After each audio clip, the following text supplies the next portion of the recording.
Ya, ya masalahnya dia kan dirugikan, wajar gitu nggak menang. Masalahnya gue nggak rugi, kalah juga tim gue.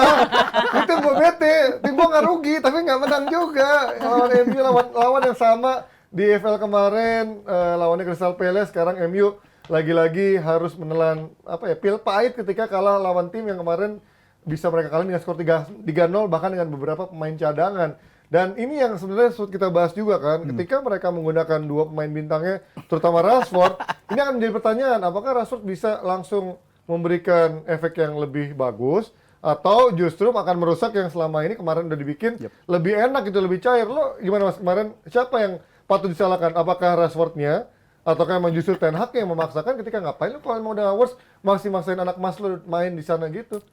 Karena serba salah ya, kan gue bilang dia sistemnya udah dapet nih kemarin pas lawan Crystal Palace. Sistemnya udah berjalan, di EFL mereka menang, permainannya bagus, semuanya berjalan sesuai yang mereka inginkan lah. Amrabat masuk tuh bisa mengembalikan apa yang United mau. Itu kan yang gue bilang dari United seperti itu. Cuman kan ketika nanti Crystal Palace mainin pemain inti, apakah tetap kuat dengan pemain yang kemarin mereka turun di pertandingan EFL Cup? Apakah akan memainkan pemain yang sama? Don't change the winning team. Oke, di beberapa pertandingan emang itu layak dimainkan gitu. Cuman kan gue bilang Ten Hag ini kan belum mendapatkan komposisi terbaiknya, Ji. Skemanya udah dapet, tapi komposisi terbaiknya gue belum. Kemarin di EFL Cup udah dapet komposisi, tapi apakah ini yang komposisi terbaik gue? Kan dia belum lihat itu, makanya dia coba dulu Rashford sama Bruno, dibalikin lagi depannya Højlund. Ya mungkin Højlund yang salah satu yang sisi positifnya, ditambah Bruno, gue rasa juga sisi positif juga. Masalahnya si Rashford itu yang menjadi masalah ketika kok nggak bisa sefluid ketika yang main di situ Garnacho. Pellistri ya agak lebih turun dibandingkan pertandingan pertama lawan Palace gitu. Cuman dia masih bisa keep up lah dibandingkan di sisi kiri, di mana Rashford sama sekali nggak bisa ngimbangin nih gaya main United yang dimau. Nah, lo ngeliat kemarin bagaimana Ten Hag terus mainkan Rashford, menurut lo sekarang waktunya Ten Hag mencadangkan atau justru Rashford akan terus diberikan kesempatan karena nggak ada pilihan? Gua rasa ya lebih ke arah nggak ada pilihan ya, walaupun Garnacho ada pilihan, salah Rijal. Karena ada pilihannya. ini pemain namanya terlalu besar untuk mengisi bangku cadangan di United. Gua rasa itu yang ada di benak Ten Hag. Ronaldo dicadangin dibuang, tidak ada yang terlalu besar apa? Itu terlalu personal kalau yang gitu. Tapi kalau untuk Rashford ini gua rasa ya ini kalaupun berbicara soal dicadangkan atau enggak, ini jujur ya, Rashford dari 2 tahun 3 tahun lalu gue ngerasa nggak ada perubahan sama sekali. Sama aja kayak Rashfordnya masih yang sama, yang seperti gue lihat. Dan beda tahun lalu nyetak gol lebih banyak. Iya. Itu yang tahun lalu fans MU ngebela dia kan. Lebih subur. 30 gol semusim. Lu di Liga cuma nyetak berapa belas gol, sampai 20 kan. That's why gue bilang ini masih Rashford yang sama seperti yang gue lihat dari tahun-tahun sebelumnya. Nggak ada perkembangan signifikan sekalipun dari seorang Rashford ini. Dan juga seharusnya kan sebagai seorang pelatih lu juga bisa mengeluarkan gitu potensi terbaik dari anak asuh lu. Dan gue bilang Rashford belum bisa dikeluarkan performa terbaiknya oleh Ten Hag khususnya di musim ini. Gue rasa ini jadi dampak yang sangat buruk untuk United di musim ini. Terlebih di pertandingan kemarin lawan Palace itu juga dia itu kelihatan selalu bikin ritme pertandingan itu bola mati di dia.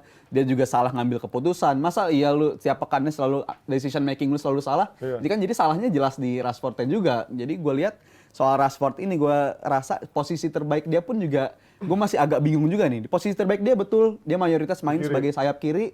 Tapi apakah efektif main di situ? Gue rasa belum terlalu efektif juga karena performanya naik turun banget dan sebagainya. Jadi gue ngerasa ya mungkin ada baiknya. Ini kan sebenarnya pertandingan-pertandingan yang sempat gue bilang juga beberapa pekan lalu, 6 pekan ke depan United seharusnya winnable semua. Semuanya bisa dimenangin semua. Tapi nyatanya kemarin lawan Palace kembali lagi ke format United seperti sebelum-sebelumnya. Jadi gue ngerasa ini ada yang salah dengan United di musim ini. Ya gue rasa kalau bukan si Ten Hag, 4 kekalahan dari 7 game itu seharusnya udah muncul agenda pemecatan menurut gue kalau udah hasilnya kayak begini. Ada saweran dari siapa? Ada saweran dari Justinus Laksana 1 juta rupiah. Selamat berlibur Koci ke Eropa. Pesannya gini, selamat bekerja, tolong jangan kardus. Ya, sempatnya dia nonton di sana berarti jam berapa tuh? Siang. 6 jam bedanya jam Satu 2 lagi ya? saweran dari Reza Satria Hakim, Jam 2 ya? nyawer 5 aja jam, 50.000 5 tanpa pesan dan kesan. Wih, Thank you. terima kasih udah nyawer. Kita kebagian nggak ya sawerannya? Tapi lagi-lagi kalau soal, tadi gue baca dari beberapa, ada juga tapi yang masih belum, nggak waras gitu, ada fans dari MU yang menuliskan Yang nggak waras. nggak waras juga. Banyak itu. Banyak sih. Banyak sebenarnya. Tapi jangan sebut satu-satu ya, nanti saya bisa diserang.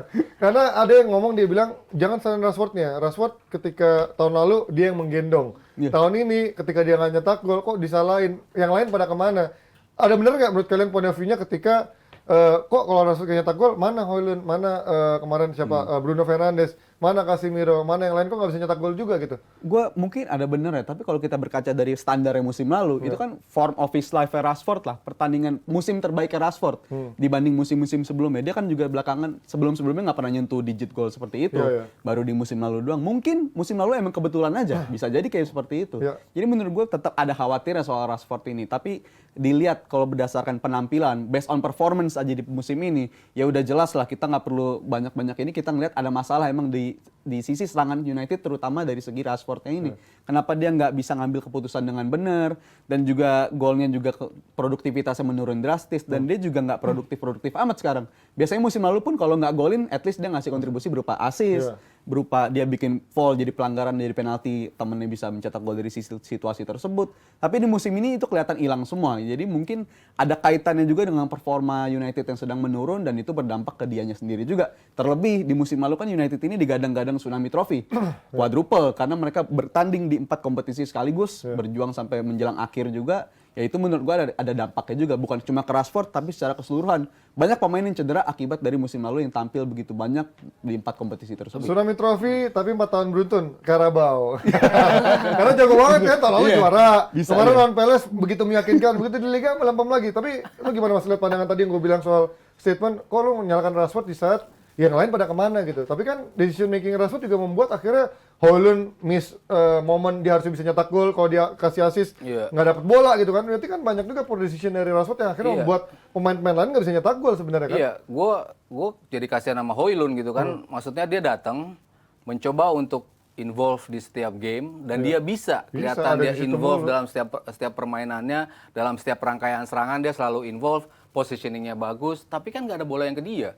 Sulit bagi dia untuk bisa melakukan itu. Sementara kalau kita balik tadi ke Rashford musim lalu tajam, kita kan lihat juga permainan United musim lalu kebanyakan reaktif football, kebanyakan transisi, kebanyakan serangan balik, dan itu menjadi kekuatan utama dari Rashford. Sementara di musim ini kan agak sedikit berubah nih gaya main United, mencoba build up dari belakang, mencoba membuat sistemnya perlahan-lahan sudah mulai terlihat warnanya, tapi kan ya itu balik lagi ke komposisi. Ketika Rashford nggak ada di top formnya, rusak semua. Larinya dia bingung, decision makingnya dia bingung, kapan dia harus ngoper, di mana position pemainnya jauh lebih oke untuk bisa mencetak gol, tapi nggak dia umpan. Jadi gue rasa rusaknya tuh dari Rashfordnya dari pengambilan keputusan itu gitu. Tapi dari sisi permainan, ya gue rasa keterlibatan Rashford itu kalau kita ngelihat dia nggak jalan di pertandingan kemarin, apakah dia perlu dikasih kesempatan lagi? Tapi pemain-pemainnya balik lagi di sistemnya kemarin. Cuma kalau kita lihat kemarin Palace kan emang termasuk sulit ya untuk lo bongkar karena mereka solid banget. Apalagi udah unggul kan? Iya, pertahanannya solid banget. Apakah ketika mereka dengan komposisi terbaik pun bisa ngebongkar apa enggak kan juga belum tentu. Karena kemarin memang udah United-nya susah untuk itu, si Crystal Palace-nya juga makin sulit untuk dibongkar. Jadi harus dilihat nanti ketika lawan yang tim yang lebih terbuka, apakah Rashford bisa lagi kontribut ke tim ini apa enggak. Tapi kalau udah tipe-tipe lawan yang berbeda, dia masih bikin bingung. Serangan United masih nggak bisa involve, nggak bisa ngeberikan kesempatan buat Højlund atau pemain yang lain, ya gue rasa betul-betul dia harus disingkirkan. Tapi justru kalau gue bilang ya, ini ngomongin soal Rashford dan Højlund, seorang striker yang menurut gue tajam, dia udah nunjukin potensi, dia mau striker banget lah ibaratnya dari segi pergerakan. Atau mungkin emang Rashford nggak cocok main dengan tipe striker tipe kayak dia, tipe striker murni dari atas di kotak penalti gitu, yang aktif mobile di atas kotak penalti. Karena musim terbaik Rashford pun muncul ketika United bermasalah dengan striker. Dengan Ronaldo yang udah mulai dicadangkan, punya masalah dengan Ten Hag, abis itu datang penggantinya seorang Wout Weghorst yang bukan tipe striker yang nunggu di kotak penalti, tapi dia lebih ke work press ya gitu-gitu. Jadi gue rasa kaitin coba ke Rashford di musim ketika ada Lukaku, penampilan dia jelek-jelek juga. Di musim ketika strikernya Cavani justru nggak terlalu kelihatan juga. Bahkan ada beredar video yang Cavani kelihatan kesel ketika main sama dia karena keputusan Rashford itu banyak nekuk-nekuk, kebanyakan goreng-gorengnya. Jadi jadi kalau gue dibandingin sama musim-musim sebelumnya, gue rasa emang tipe Rashford ini tipe winger yang nggak terlalu nyaman main dengan tipe striker murni semacam Højlund. Jadi ini masalah untuk tim United, masalah untuk kedepannya dan berpotensi jadi masalah jangka panjang apabila United terus bergantung pada project di Højlund ini. Masalah nyaman dan nggak nyaman itu hal lain ya. Tapi kalau misalkan lu Mbappe, lu Messi, ya lu bisa membuktikan dengan lu membayar dengan gol, ya lu mau egois separah apapun kalau nyetak 30 gol di liga semusim ya Konsisten orang gitu tutup ya. mata gitu kan. Ini masalahnya enggak kan. Nah, kalau udah gini akhirnya pasti orang akan mencari siapa yang patut disalahkan.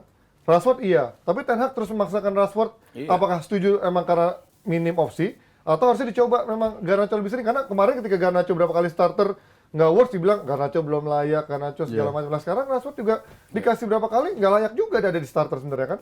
Ya part of the blame karena kan dia nyusun starting 11, dia yang tahu berkaca pada pertandingan sebelumnya pemain gue ini mainnya seperti apa.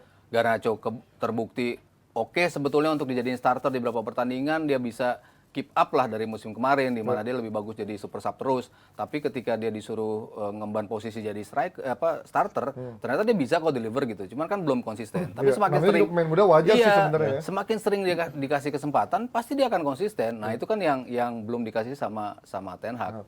Tadi lo bilang ketika dia tega membuang Ronaldo, kenapa dia nggak tega ngebuang Rashford kalau emang impact-nya sebesar itu buat tim ya. Dikasih shock terapi dulu lah, minimal dicadangin, lihat tuh, lo udah nggak di dalam zona nyaman lagi, ada kompetitornya Garnacho yang bisa juga ngasih kontribusi, tapi ya kita lihat apakah bisa konsisten atau enggak. Tapi yang kabar terbaru nih, gue baru baca, ternyata Anthony sudah balik ke squad, udah latihan, dan Ten Hag pun bilang, selama dia belum ditangkap, belum di-charge, belum dituntut, baru diinvestigasi, ya why not gitu kan. Berarti artinya kalian lebih pro ke sana atau lebih pro kepada lebih cons ketika ya kalau udah ada dalam sedikit harusnya dikandangin dulu sambil meminimalisir antisipasi serangan-serangan dari netizen bahwa ternyata United nggak membela hak wanita atau misalkan apa gitu loh. Ya Gimana dia maksudnya? pasti dia willing to take the path-nya yang itu untuk gue berani diserang lah. Ini karena mungkin juga udah kepepet kali ya. Iya, Wah, karena kan dia bisa. nggak ada opsi. Maksudnya Pellistri Ternyata belum bisa juga, nggak masih bisa terlalu mentah. Ya. nggak bisa konsisten. Ya masalahnya kan konsistensi.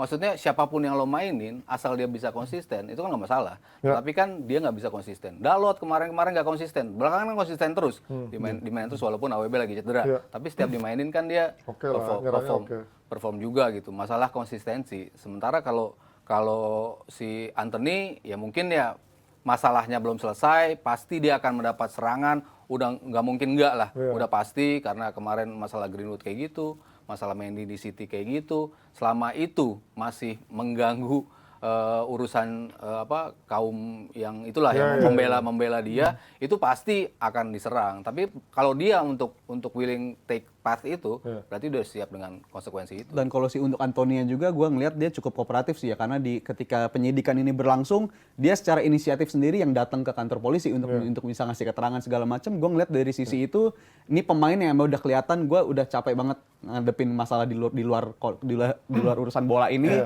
Gue mau segera beres aja dan gue mau sesegera mungkin balik ke atas lapangan untuk memperkuat United yang sedang penyakitan ini menurut gue.